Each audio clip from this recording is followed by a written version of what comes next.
महाराष्ट्र में औरंगजेब की कब्र को लेकर हंगामा चल रहा है। पुलिस लगी हुई है औरंगजेब की कब्र को बचाने के लिए। लेकिन सवाल यह है कि जिस वहशी दरिंदे ने हमारे पूर्वजों की हत्या किया, और 100, 200, हजार नहीं, लाखों पूर्वजों की हत्या किया, लाखों लाखों माताओं और बहनों का बलात्कार करवाया अपने सैनिकों से, जिसके कारण हमारी माताओं और बहनों ने जौहर किया, उसकी कब्र को पुलिस क्यों बचा रही है, पुलिस क्यों प्रोटेक्ट कर रही है?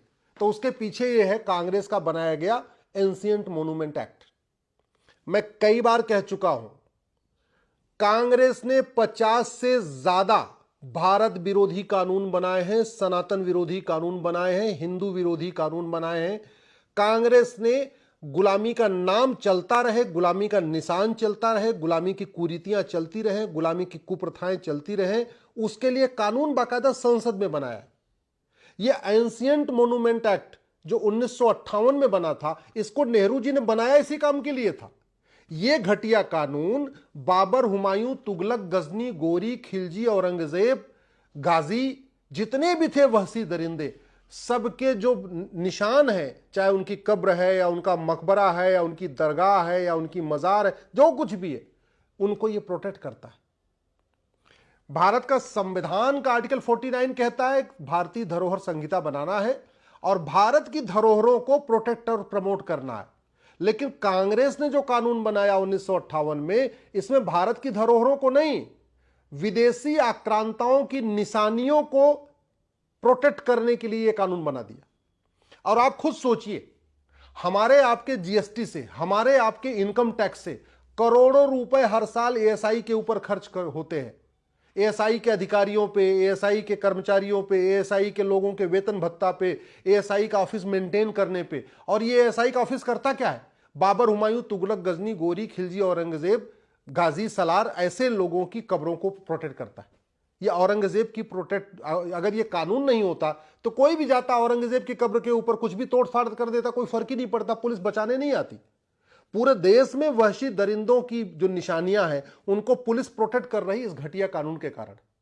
तो पुलिस का वेतन भत्ता किस किस बात पे खर्च हो रहा है? पुलिस की ड्यूटी क्या बन गई है? वहशी दरिंदों को नामो निशान बचाना। एएसआई का क्या काम हो चुका है? वहशी दरिंदों का जो निशान है उसको प्रोटेक्ट करना, उसको बचा के रखना, वो खराब ना होने पाए, उसकी पेंटिंग करते रहना, उसका रख रखाव करते रहना। कितने आश्चर्य की बात है। चीन भी गुलाम था जापान का, और हमसे बाद में आजाद हुआ। हम तो 1947 में आजाद हुए, चीन 1949 में आजाद हुआ था, 1949 में। और एक साल के अंदर 1950 आते आते उसने जापानियों का नामो निशान मिटा दिया। न किसी जापानी के नाम पे सड़क, न किसी जापानी के नाम पे मोहल्ला, न किसी जापानी के नाम पे कोई गली, न उनके सिलेबस में किसी जापानी का नाम। उन्होंने अपने सिलेबस से भी हटा दिया। अपने बच्चों को पढ़ाया भी नहीं कि चीन कभी गुलाम था। और हम आज भी अपने बच्चों को पढ़ा रहे हैं हम गुलाम थे। आज भी हम उनका महिमा मंडन कर रहे हैं। और इन वहशी दरिंदों के नाम पे सड़कें बनी हैं, मोहल्ले बनी हैं, गलियां बनी हैं, उनकी कब्रें बनी हैं, उनके मकबरे बने हैं, दुनिया भर की चीजें। अरे जगह हमारी, मिस्त्री हमारे, सीमेंट बालू हमारा, सारे कारीगर लेबर हमारी, सब कुछ हमारी। तो फिर वहशी दरिंदों का नामो निशान मिटाने में क्या दिक्कत है? आए, लूटे, तोड़े, खाए, सोना चांदी लूटा, मठ मंदिर तोड़ा, हत्या किया, बलात्कार किया, उनका नामो निशान मिटाइए। लेकिन नामो निशान मिटाने के पहले इस कानून को मिटाना पड़ेगा। यह कानून बीच में बाधा है।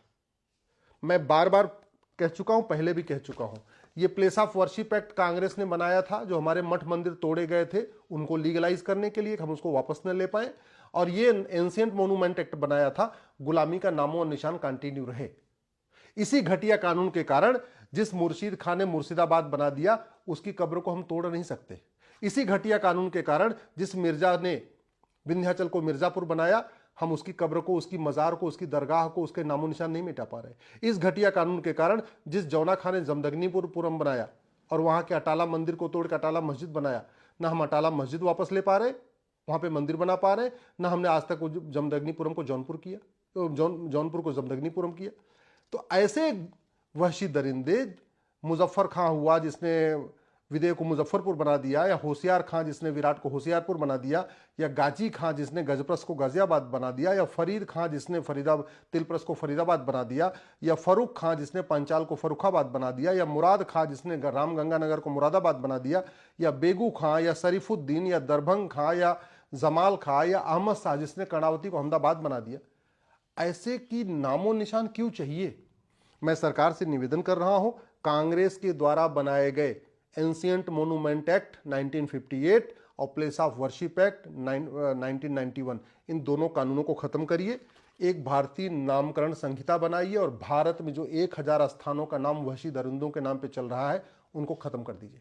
भारत में किसी सड़क का नाम, किसी गली का नाम, किसी मोहल्ले का नाम, किसी बिल्डिंग का नाम, किसी तहसील का नाम, किसी जिले का नाम, किसी शहर का नाम किसी भी वहशी दरिंदे के नाम पे नहीं होना चाहिए, क्योंकि उन्होंने एक भी शहर नया बसाया नहीं था, एक भी गांव नया बसाया नहीं था, उन्होंने बसे बसाए शहरों का नाम बदला था।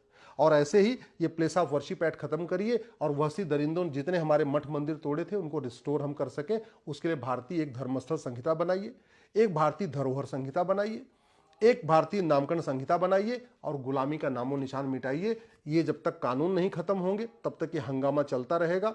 इसलिए मैं कहता हूं 1950 के बाद जो कांग्रेस ने घटिया 50 कानून बनाए हैं उन 50 कानूनों को खत्म करिए, और 1950 से पहले जो अंग्रेजों ने कानून बनाया था जिसमें से 222 कानून आज भी चल रहे हैं, उन सभी 222 कानूनों को खत्म करिए।